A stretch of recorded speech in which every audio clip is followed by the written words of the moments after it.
Dear listeners, we'd like to draw your attention to the EUROSPINE 2024 research course.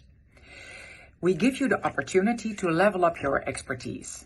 And the course is perfect for researchers in spine that have some expertise but would like to be guided in the course of their developing research career. What we did is we designed a hybrid course with online lectures followed by an online joint session in which we as a group can interact.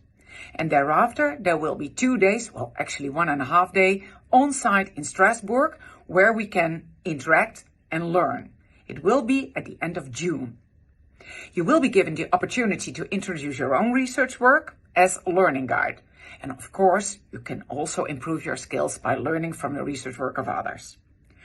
What will we focus on? We will focus on the design of a protocol, what type of research fits best to what research question, what are the do's and don'ts during performing a trial, and finally, of course, also on statistical and epidemiological analysis. We're offering an exclusive opportunity for only 24 participants to join us in Strasbourg. We provide an intimate and focused environment in which you can not only learn but also network. Secure your spot in the EUROSPINE Research Course 2024. We're looking forward to welcome you.